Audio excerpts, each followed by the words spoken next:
శ్రీకాకుళం జిల్లాలో సువర్ణ అక్షరాలతో లిఖించబడినటువంటి రోజు. ఎంతో కాలం నుంచి స్థానిక ప్రజలందరూ కూడా ఎదురు చూస్తున్నటువంటి ఒక కార్యక్రమం. శ్రీకాకుళం జిల్లా నుంచి నేరుగా ఒక ట్రైన్ ప్రారంభం కావాలనేది దశాబ్దాల నాటి కళ.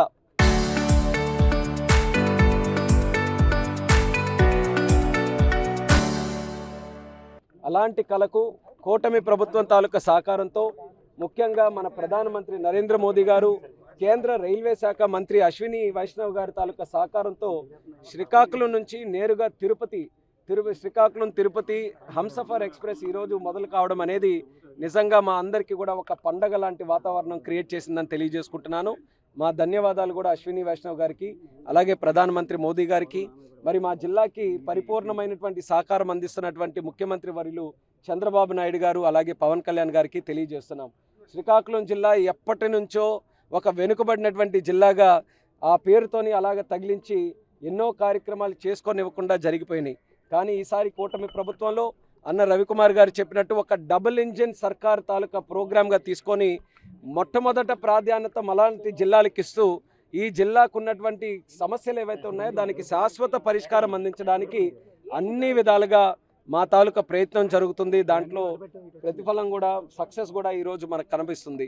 అందులో భాగంగా ఈరోజు కొత్త ట్రైన్ని మొదలు పెట్టుకున్నాం. అలాగే మీ అందరికీ తెలుసు, గత 12 సంవత్సరాలుగా రాష్ట్ర విభజన తర్వాత ఒక ప్రత్యేక రైల్వే జోన్ కూడా ఏర్పాటు చేసుకోవాలనేది దాని మీద కూడా నిరంతరం కృషి చేశాం.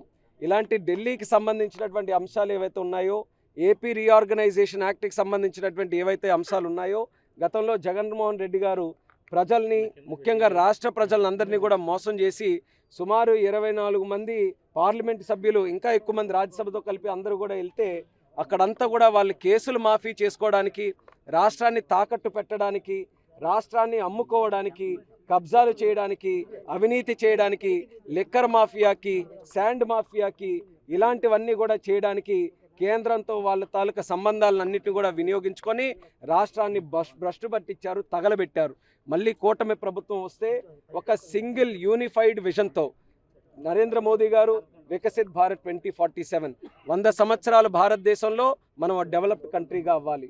చంద్రబాబు నాయుడు గారు, పవన్ కళ్యాణ్ గారి విజన్ స్వర్ణాంధ్ర 2047, 100 సంవత్సరాలకి ప్రపంచంలోనే ఒక టాప్ కమ్యూనిటీస్లో మన తెలుగు కమ్యూనిటీ ఉండాలనేది చంద్రబాబు నాయుడు గారి తాలూకా సంకల్పం. ఈ 2 సంకల్పాలతో ప్రజలందరూ కూడా సహకారంతో అద్భుతంగా గత 20 నెలలుగా ఆంధ్రప్రదేశ్ రాష్ట్రాల్లో కార్యక్రమాలన్నీ కూడా జరుగుతున్నాయి. ఒక బ్రాండ్ ఆంధ్రప్రదేశ్ మనం క్రియేట్ చేశాం. దానికి ప్రతీకగా మొన్న పార్లమెంటు సమావేశాల్లో ఏదైతే అమరావతిని క్యాపిటల్గా నిర్ధారిస్తూ ఏపీ రీఆర్గనైజేషన్ యాక్ట్లో అమెండ్మెంట్ తీసుకొని వచ్చామో అది మళ్ళీ మన ఆంధ్రప్రదేశ్ రాష్ట్రానికి ఒక పునర్జన్మ మళ్ళీ కూటమి ప్రభుత్వం ద్వారా లభిస్తుందని కూడా ఈ సందర్భంగా తెలియజేస్తున్నాను.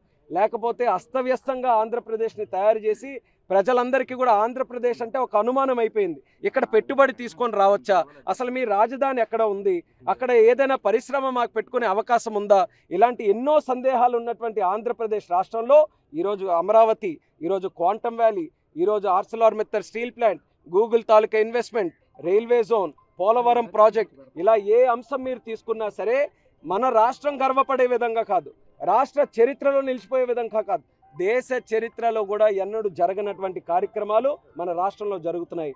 100 రూపాయలు ఎఫ్డిఐ మన దేశానికి వస్తే అందులో 25.3% మన ఆంధ్రప్రదేశ్ రాష్ట్రానికి వస్తుంది. ఈరోజు కంపెనీలు కూడా మీరు ఎస్టాబ్లిష్ చేసినవి చూస్తే ఆంధ్రప్రదేశ్ రాష్ట్రం 200కి పైగా ఇన్వెస్ట్మెంట్స్ని కన్వర్ట్ చేసుకోగలిగితే మన తర్వాత రాష్ట్రాలు తమిళనాడు ఎక్కడో 70-80లో ఉంది. అంటే ఎంత తేడాతో మన కూటమి నాయకత్వం ఈ రాష్ట్రాన్ని ముందుకు నడిపిస్తుందో ఒకసారి గమనించాలి. ఇదంతా జరుగుతున్నప్పుడు ఓర్చుకోలేనటువంటి వ్యక్తి జగన్మోహన్ రెడ్డి గారు. ఆయనకు కావాల్సింది రాష్ట్రం ఇంకా నాశనం అయిపోవాలి, ఇంకా పేదరికంలోనే ప్రజలందరూ కూడా ఉండాలి.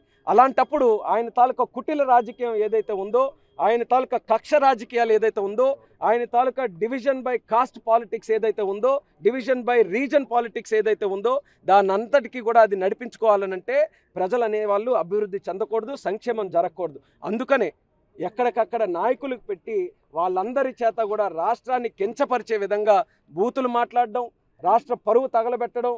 అసలు ఎప్పుడైనా చూసారా? ఆంధ్రప్రదేశ్ రాష్ట్రం తాలూకా బిల్లు పార్లమెంటులోకి వస్తే అందులో పార్టిసిపేట్ చేసినటువంటి పార్టీలన్నీ కూడా అందరూ కూడా నిష్పక్షపాతంగా అందరూ కూడా సపోర్ట్ చేశారు. ఏ పార్టీ అయితే డివైడ్ చేసిందో కాంగ్రెస్ కూడా ఈరోజు పశ్చాత్తాపంతో ఆంధ్రప్రదేశ్ రాష్ట్రం డెవలప్ కావాలి, అమరావతి రాజధాని ఉండాలని వాళ్ళు కూడా ఈరోజు చెప్తుంటే కనీసం సపోర్ట్ కూడా చేయలేనటువంటి స్థితిలో వైఎస్ఆర్ కాంగ్రెస్ పార్టీ ఉందనంటే ఎంత చరిత్రహీనులో మరొకసారి మనం అందరం కూడా గుర్తుపెట్టుకోవాలి. వాళ్ళ వల్ల రాష్ట్రానికి కానీ రాజకీయానికి కానీ దేశానికి కానీ ఎటువంటి ఉపయోగం కూడా లేదు. ఇందాక రవికుమార్ గారు చెప్పినట్టు మాది ఏదో కక్ష సాధింపు రాజకీయమో విధ్వంస రాజకీయమో కాదు, నిర్మాణాత్మకంగా మన రాష్ట్రాన్ని మన జిల్లాని ప్రగతి ప్రదంలో నడిపించాలని ఒక విజన్తో మేమందరం కూడా ముందుకు వెళ్తున్నాం. మంచి రిజల్ట్స్ మాకు ఈరోజు వచ్చాయి.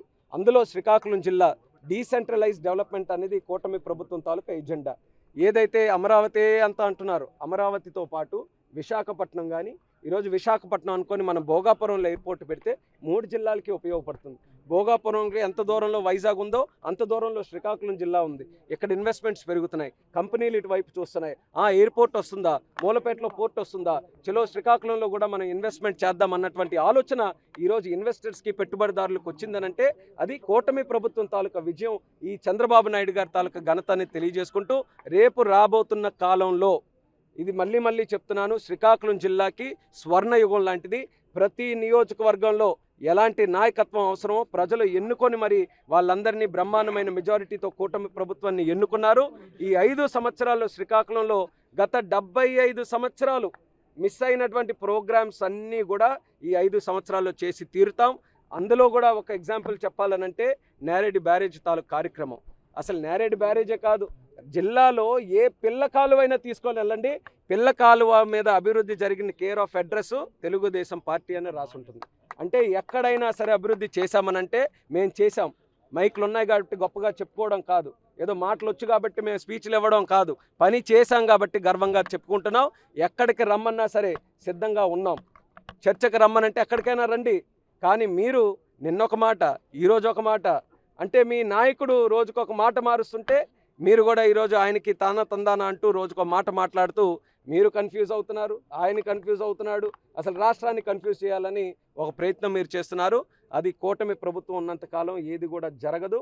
రాష్ట్రం బలంగా ముందుకు నడుస్తుంది. చంద్రబాబు నాయుడు గారు, మోదీ గారు, పవన్ కళ్యాణ్ గారి నాయకత్వం 10 కాలాల పాటు బలంగా కలిసికట్టుగా ముందుకు నడుస్తాం.